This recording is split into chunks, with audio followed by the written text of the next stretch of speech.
It is an incredibly powerless feeling to know that your kid is hurting.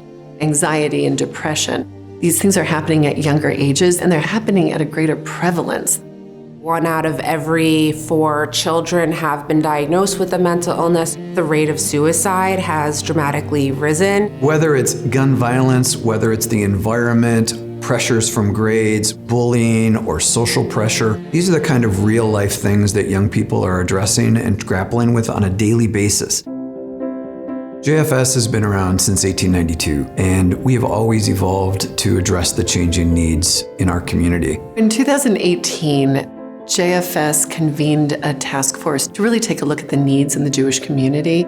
As the director of CalSMN over the last 14 years, there's no doubt been an increase in mental health crisis and stress. That was coming from the camps, that was coming from the synagogues, that was coming from the schools, the youth groups. The need for addressing the current crisis in mental health for teens and adolescents.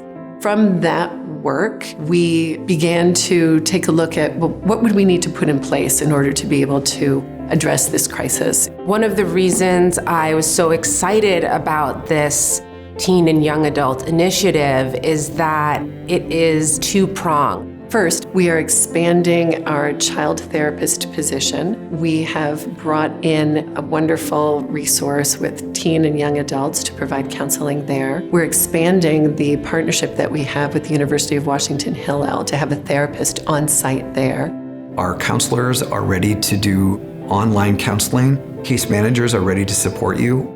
The next piece was recognizing that there's a need for education in the community. With their youth mental health first aid training, my entire professional staff from CalSMN came in. It was incredibly eye-opening for us. It helped shift how we look at mental health issues. The more that we talk about issues of mental illness openly, the more we can normalize, the less we are embarrassed or ashamed to admit when we don't feel well. It used to be kind of a private thing, like talking about money, right? And now it's like one of those things where we're all kind of admitting that there's something that could be difficult.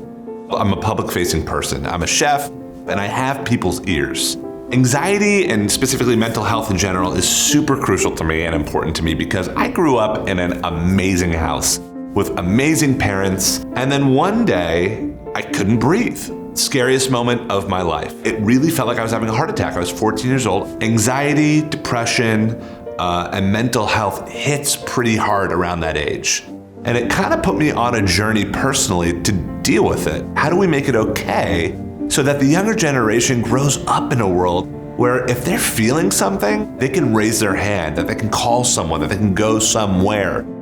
You know, this past summer, I can think of at least 2 instances where our staff was able to identify a participant that was really struggling. And I don't think that they would have noticed or picked up on those clues without the training that they received. It cannot be overstated how crucial prevention and early intervention is to catch early signs of depression and be able to talk with an individual about it can save someone's life. So the tradition says one who saves a single life saves an entire world in time. When we help a young person or a teen who's grappling with depression, anxiety, and mental illness, we're not just helping that kid, we're helping that family.